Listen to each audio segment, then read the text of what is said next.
हामीले एकताको लागि अन्तिम प्रयास गरेकै छौं। आज पनि नेताहरू केपी ओलीको बालकोट पुग्नु भएको छ अन्तिम प्रयासको लागि। त्यसलाई पनि पर्खिँदै छौं। कार्यदलमा रहनुभएका कमरेडहरू उहाँ पुग्नु भएको छ, त्यो पनि पर्खँदै छौं। र हामीले पहिलेदेखि भनिसकेका छौं, एकता सम्मानजनक, सह-अस्तित्वमा आधारित, प्रतिगमनलाई सच्याउने, विसर्जनवादलाई सच्याउने प्रकारको हुनुपर्छ। त्यो एकता हुँदैन भने एकता नै हुन सक्दैन। यो हाम्रो बाटो प्रष्ट छ। कमरेड केपी ओलीलाई म यहीँबाट पनि भन्न चाहन्छु, 3-4 पेजका वक्तव्य लेखेको केही अर्थ छैन। एउटा मात्रै वक्तव्य लेख्नुहोस्, एक लाइनको लेख्नुहोस् कि माधव नेपाल र केपी ओली सम्मानयुक्त सह-अस्तित्वका आधारमा संयुक्त हस्ताक्षर प्रमाणित गर्दै एकताबद्ध हुन तयार छु भनेर लेख्नुहोस्। सबै कुरा सकिन्छ, तर केपी ओलीलाई निरङ्कुश बन्ने, स्वेच्छाचारी बन्ने प्रकारको सम्झौता गर्न सकिँदैन। कति पर्खिनुहुन्छ त अझै मलाई? अब मैले भनिसकेँ, घन्टामा पर्खन्छौँ, दिनमा होइन। निर्णायक वार्ताको लागि घनश्याम भुसाल ओली निवासमा जानुभएको भन्ने सुन्नमा आएको छ, के हो? उहाँको कुरा गर्न जानुभयो होला। निर्णायक वार्ता पनि हुँदो हो, छलफल हुँदो हो। उहाँ यहाँ आउँदै हुनुहुन्छ, हामी पर्खेर पनि बसिरहेछौँ। यसकारण अब उहाँले के सूचना दिनुहुन्छ हामीलाई थाहा छैन। तर कमरेड केपी ओलीले त्यो उहाँहरूले सहित गरेको 10 बुँदे सहमतिको जुन हस्ताक्षर भनिन्छ नि, त्यो मिचेर धेरै अगाडि बढिसक्नुभयो। यसकारण हामीलाई त विश्वास छैन। तथापि हाम्रा आदरणीय नेताहरूले भनेको हुनाले पर्खेर बसिरहेछौँ। यो अध्यादेशको बारेमा समयसम्म चाहिँ नमिलेको पार्टी अब केही घन्टामा मिल्ला त? मलाई त विश्वास छैन, तर कहिलेकाहीँ चमत्कार हुनसक्छ। अब केपी ओलीले हिजो मध्यरातमा एउटा वक्तव्य निकाल्नु, आज अर्को वक्तव्य निकाल्न सक्नुहुन्छ। त्यसकारण यो अनौठो हुनसक्छ यस्तो कुरा। अध्यादेशको बारेमा चाहिँ तपाईँहरूको धारणा? अध्यादेश आयो, अध्यादेश ल्याउनु पर्ने परिस्थिति किन निर्माण भयो तपाईँहरूले सबले बुझ्नु भएको छ। म अध्यादेशको तलमाथि के लेखेको छ भन्ने कुरा नहेरिकन अहिले भन्न सक्दिनँ। आजै जारी हुनको लागि राष्ट्रपतिका पठाइयो भन्ने सुनेको छु। त्यो आएपछि पढ्न पाइएला तब केही कुरा गरौँ। अध्यादेश चाहिँ गैर संवैधानिक, यो चाहिँ पार्टी फुटाउने षड्यन्त्रमूलक भएको छ भन्ने खालको अलि बैठकमा कुरा गर्नुभएको थियो। यो पार्टी फुटाउने षड्यन्त्र नै अध्यादेश आएको? पहिलो कुरो अध्यादेश आयो, त्यहाँ लेखिएका विषयहरू मैले हेर्न पढ्न पाएको छैन। 20% आधारित भएर यो अध्यादेश आयो भन्ने सुनेको छु। कुनै निश्चित राजनीतिक दलले, धेरैवटा दलमा समस्या छन्, कुनै निश्चित राजनीतिक दलले त्योभन्दा कममा ल्याउनुपर्छ भनेर दबाब पनि दिएको थियो अरे भन्ने सुनेको पनि छु। यी सबै कुरा प्रष्ट तथ्यगत कुरा होइनन्। तर अब अध्यादेश नहेरिकन अहिले केही बोल्न सकिन्न। नयाँ पार्टी बनाउने विषयमा कति तयार भएर बस्नु भएको छ? हामी त अध्यादेशै चाहिँदैन। हामी त बिल्कुल नयाँ पार्टी बनाउन तयार भएर बसेको। हामी केपी ओलीले गरेको स्वेच्छाचारी तरिकाको, विसर्जनवादी तरिकाको विरोध गर्नको निम्ति नेकपाको पुनर्गठन गर्न, नेकपा एमालेको पुनर्गठन गर्न बसेको मान्छेलाई अध्यादेशै चाहिँदैन थियो। अध्यादेश कुनै एउटा संयोगलाई आयो होला, त्यसमा परिन्छ होला, अर्कै कुरा हो। तर तपाईँलाई पहिलेदेखि थाहा छ केपी ओलीको विसर्जनवाद र दक्षिणपन्थको विरुद्धमा कम्युनिस्ट आन्दोलनलाई जोगाउनको निम्ति माधव कुमार र नेपाल र झलनाथ खनालको विचार समूहले लामो समयदेखि विद्रोह गर्दै आएको छ। यसको अन्तिम परिणाम हो यसलाई पुनर्गठन गर्नु र नयाँ बनाउनु। या केपी ओली सचिएर आउनुहोस् या हामी नयाँ बनाएर जान्छौँ भनेर हामीले पहिलेदेखि कार्यकर्तालाई आह्वान गरिरहेछौँ। यसकारण अध्यादेश हाम्रो महत्त्वको विषय होइन। अन्तरसङ्घर्ष चाहिँ पार्टीमै भित्र गएर गर्न सकिन्थ्यो, किन पार्टी फुटाउनु पर्यो भन्नेहरू पनि छन्। यसलाई के भन्नुहुन्छ? ती भन्नेहरूलाई इतिहासको लामो श्रृङ्खलालाई अध्ययन गर्नुहोस् र अन्तरसङ्घर्षको उच्चतम रूप विद्रोह हो र त्यो विद्रोहको आजको अवस्थामा पुगेकोलाई सम्झनुहोस्। अब बाँकी कुरा सधैँ पछाडि फर्केर हेर्नुहुन्छ भने हेर्ने मित्रहरू हेरिरहनुहुन्छ, तर समय धेरै अगाडि बढिसक्यो, योभन्दा अर्को विकल्प छैन भन्ने हामीले देख्यौँ। नेकपा एमाले विभाजन गर्न खोजेपछि आज उनी सफलता प्राप्त गरेका छन्। नेकपा एमाले विभाजन हुने कुरामा टुङ्गो लागेको छ र हामी राजनीति गर्ने मान्छेहरू राजनीति नगरिकन रहन सक्दैनौँ, बाँच्न सक्दैनौँ। अझ मात्रै 20% को थ्रेसहोल्ड राखेर पार्टी अलग गर्न पाउने एक खालको संवैधानिक व्यवस्था पनि हो अध्यादेश मार्फत। त्यसैले हामी सम्भवतः आज राष्ट्रपतिले तोक लगाएर प्रकाशन भयो भने हामी आजै निर्वाचन आयोगमा गएर पार्टी दर्ता गर्ने थियो, त्यो प्रक्रिया सुरु थियो र सम्भवतः 2-3 दिनभित्र राष्ट्रपतिले त्यो प्रोसेस, त्यो निर्णय गर्ने ठाउँमा पुग्नुहुन्छ र हामी अर्को पार्टी निर्माण गर्ने ठाउँमा बनाउने र ओलीको भन्दा पनि धेरै शक्तिशाली समृद्ध पार्टी निर्माण गर्ने ठाउँमा प्रक्रियामा आजदेखि छिरेका छौँ। पार्टी फुटाउनलाई तपाईँहरूलाई अध्यादेश चाहियो अनि ओलीको भन्दा शक्तिशाली बनाउँछु भन्नुहुन्छ, कसरी सम्भव?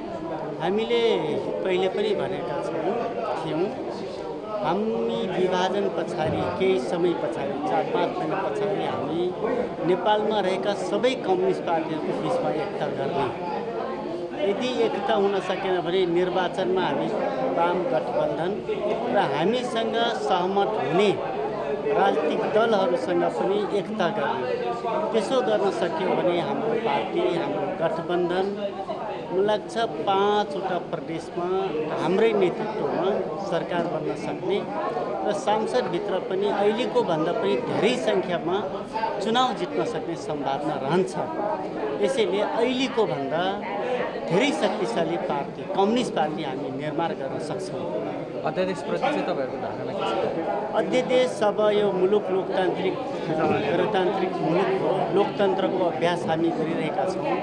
लोकतन्त्रमा मान्छेहरूले राजनीतिक दलहरू खोल्न पाउने, आफ्ना नेता छान्न पाउने, यो भनेको मौलिक हक भएको कारणले ओली हामीसँग पनि बस्न नसक्ने अवस्था र हामीलाई पनि खासै मन नपरेको अवस्था। त्यसरी जसम्म भित्रको अवस्था पनि त्यही थियो।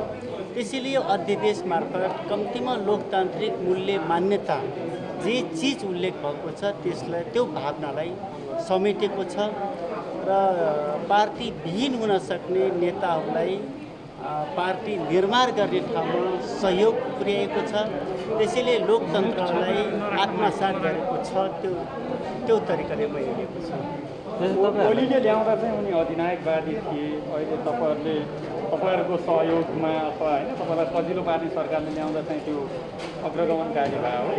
यस्तो हामीलाई अब सहयोग त पुग्यो, अर्को पार्टी निर्माण गर्ने ठाउँमा त हामीलाई पुर्यायो। हामीलाई खास मन पनि थिएन।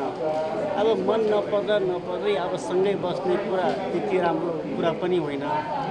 अब त्यस बेला एउटा प्रसङ्ग थियो र अहिले त्यो प्रसङ्गहरूमा धेरै चेन्ज आएको छ। त्यसैले अब यस ल्याउनको लागि प्रेसर त हामी गरेका छैनौँ। अब जसपा पार्टीभित्रको पनि आफ्नै खालको समस्या थियो। सम्भवतः उहाँहरूको प्रेसरको कारणले अध्यादेश आएको हुनुपर्छ। तर पनि हामीलाई नयाँ पार्टी निर्माण गर्नको लागि सहयोगी भूमिका रहन्छ। यसको स्वाभाविकै छ। भर्खर मात्रै तपाईँ सहितका 14 जनालाई अध्यक्षले पदमुक्त गर्ने निर्णय गर्नुभएको छ सांसद पदबाट। यसमा चाहिँ तपाईँको प्रतिक्रिया के छ? ओली त हामीले 1000 पटक सांसद पदबाट मुक्त गरिसकेका छौँ। यसको खास कुनै अर्थ छैन। त्यो विषयमा टिप्पणी गर्नुपर्ने जरुरी पनि छैन। अध्यादेशले पार्टी एकता निम्त्याउने भयो भन्ने विषयलाई के भन्नुहुन्छ? यो अध्यादेश जुन दल विभाजन सम्बन्धी अध्यादेशले अब राजनीतिक स्थिरता निम्त्याउने भयो भनेर कतिपयले टिप्पणी गरेका छन्। यो गलत कुरा हो। अब हामी ठुला दल पनि त विभाजन भयौँ नि।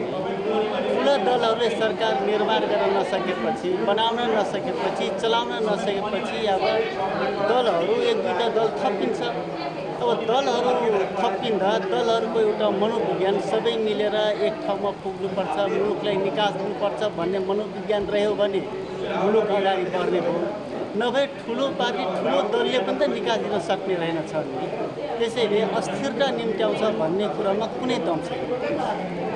भनेपछि पार्टी एकता शून्य भयो।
पार्टी स्थायी कमिटीको 109औं बैठक भर्खरै सम्पन्न भएको छ।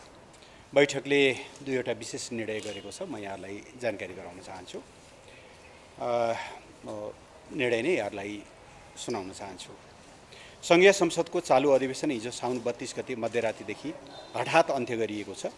1 दर्जनभन्दा बढी अध्यादेशहरूको बारेमा निर्णय गर्नुपर्ने, संसदमा विचाराधीन कैयौं विधेयकहरूको टुङ्गो लगाउनुपर्ने र जनसरकारका अनेकौं विषयहरूबारे बहस गर्नुपर्ने संसदको अधिवेशनलाई 1 महिनासम्म बिजनेसविहीन बनाउँदै अन्त्य गरेर सरकारले आफू र गठबन्धनमा आबद्ध पार्टीहरूबाट संसदका बारेमा यस अगाडि भनिएका विषय केवल ढोङ र आडम्बर मात्रै थिए भन्ने पुष्टि गरेको छ।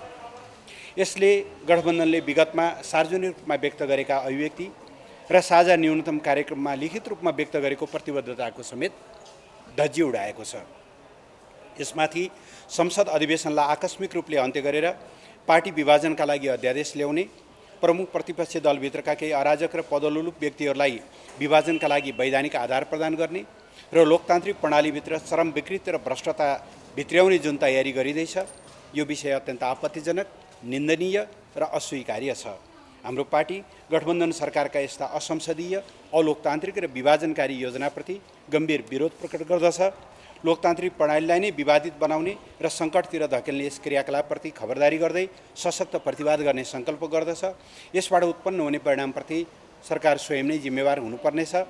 पार्टीका सबै नेता कार्यकर्ताहरूलाई पार्टीलाई विभाजित गर्ने हरेक षड्यन्त्रका विरुद्ध दृढतापूर्वक उभिन र पार्टी एकताको पक्षमा सक्रिय योगदान गर्न बैठक आह्वान गर्दछ। दोस्रो, अफगानिस्तानमा हालै तीव्र रूपमा नयाँ घटनाक्रमहरू घटित भएका छन्। 20 वर्षपछि अफगानिस्तानबाट अमेरिका र नाटो आबद्ध सैनिकहरू फिर्ता भएका छन्। राष्ट्रपति लगायत कतिपय उच्च पदस्थ व्यक्तिहरूले मुलुक छाडेका छन् र राजधानी काबुल लगायत मुलुकको अधिकांश भूभाग तालिबानी विद्रोहीहरूको नियन्त्रणमा पुगेको छ। यी घटनाक्रमहरूका कारण अफगानिस्तानभित्र मात्रै होइन, समग्र दक्षिण एसियासहित विश्वभरि नै अन्यल, आशंका र चिन्ता व्याप्त भएको छ। त्रासका कारण त्यहाँ रहेका हजारौँ विदेशी नागरिकहरू स्वदेश फिर्तीको व्यग्र पर्खाइमा छन्। दक्षिण एसियाली क्षेत्रीय सहयोग सङ्गठन सार्कको अध्यक्ष राष्ट्र हुनुको नाताले सङ्गठनको सदस्य राष्ट्र अफगानिस्तानका बारेमा अन्य सदस्यहरूसँग छलफल र समन्वय गर्ने, सम्बद्ध सबै पक्षलाई अधिकतम संयम अपनाउन आग्रह गर्ने र त्यहाँ रहेका नेपालीहरूको सुरक्षित स्वदेश फिर्तीका लागि प्रभावकारी र तीव्र तयारीमा लाग्नुको सट्टा वर्तमान सरकार यस घटनाप्रति किंकर्तव्य विमूढ, उदासीन र गैर जिम्मेवार देखिएको छ। नेकपा एमाले सरकारको यस्तो निष्प्रभावी र गैर जिम्मेवार तरिकाप्रति खेद प्रकट गर्दै अफगानिस्तानमा रहेका सबै नेपालीहरूको शीघ्र र सुरक्षित स्वदेश फिर्ती सुनिश्चित गर्न माग गर्दछ। आज हामीले गरेका निर्णयहरू यिनै हुन्। सर, मेरो एउटा क्वेसन छ। हजुर, तपाईँकै पार्टी अध्यक्ष चलिरहेको संसद अधिवेशन अन्त्य गर्ने, दल विभाजन सम्बन्धी अध्यादेश ल्याउने काम गर्नुभएको थियो। अहिले त्यही बाटोमा देउबा सरकार छ। त्यो बेलामा त अहिले त तपाईँले उत्सव मनाउनु पर्ने हो। केपिओलीकै बाटोमा हिँड्यो देउबा सरकार, खुसी लाग्यो भन्नुपर्ने होइन? पत्रकारकै भाषा हो नि, होइन? पत्रकारी भाषा होइन त, ठिक छ। त्यो गलत थियो भने अनि यो कसरी सही हुन्छ? त्यो गलत थियो, त्यस कारणले हामीले सबैतिरबाट आवाज उठाइसकेपछि हामीले अध्यादेश फिर्ता लिएको होइन र? के अध्यादेश जारी भएको थियो? यहाँलाई यति त हेक्का होला कि पार्टीभित्र छलफलपछि हामीले त्यो अध्यादेश फिर्ता लियौँ। त्यस कारणले त्यो आवश्यक छैन भनेर निष्कर्षमा पुगिसकेको विषय। दोस्रो, यहाँलाई थाहा होला 40% दुवैतिर र भन्ने जुन शब्द थियो, अहिले त त्यसलाई घटाएर 20% बनाइएको छ। पार्टी विभाजन गर्नु लोकतन्त्रलाई सुदृढ गर्ने तरिका हो र? त्यस कारणले यो गलत हो। गलत कुराको विरोध र त्यसको आलोचना हुन्छ। खुसियाली मनाउनेहरूले मनाउनु भए हुन्छ। यहाँलाई पनि त्यस्तो लाग्छ भने मनाउनु भए हुन्छ। अरू केही ल्याउने लागि भन्ने त्यो खाली तपाईँको आशंका हो कि पक्का मैले बुझेसम्म निर्णय गरिसकेको छ क्याबिनेटले। अरू केही नेकपा एमालेलाई चिन्नुभएकै होला। नेकपा एमालेको तरिकाले प्रतिवाद गर्छ, शान्तिपूर्ण, लोकतान्त्रिक र जनपरिचालनका माध्यमबाट। अरू केही यो अध्यादेश सँगसँगै जस्तो अब चाहिँ नेकपा एमाले कुनको बाटोमा जान्छ भन्ने देखिएको हो अथवा एकताको अझै केही सम्भावना छन् कि के लाग्छ? पार्टीभित्रका केही व्यक्तिहरूको अनुरोधमा, दबावमा, आग्रहमा यो काम भएको हुनाले केही साथीहरू बाहिरिने अनुमान गर्न सकिन्छ। पार्टीभित्र सकारात्मक ढङ्गले योगदान गर्न चाहने, एकताको पक्षमा उभिन चाहने साथीहरूलाई हामीले बैठकबाट आह्वान गरेका छौँ। तर केही व्यक्तिहरू त अब 20% नपुग्ने स्थितिभित्र उहाँहरू 15% भएर पनि छुटिन चाहनुहुन्थ्यो। त्यस कारणले गर्दाखेरि केही व्यक्तिहरू बाहिरिने कुरा चाहिँ गलत त्यस्तो देखिन्छ। 20%ले छुट्टिने पक्कापक्की भएर 20%को नियम ल्याउनु भयो। त्यो त मैले भन्नु मिलेन, होइन? उहाँहरूलाई सोध्नु होला। त्यति चाहिँ पुर्याइन्छ भन्ने होला उहाँहरूको हिसाब किताब। अरू केही छ साथीहरू? हामी त कोसिस जारी नै छ।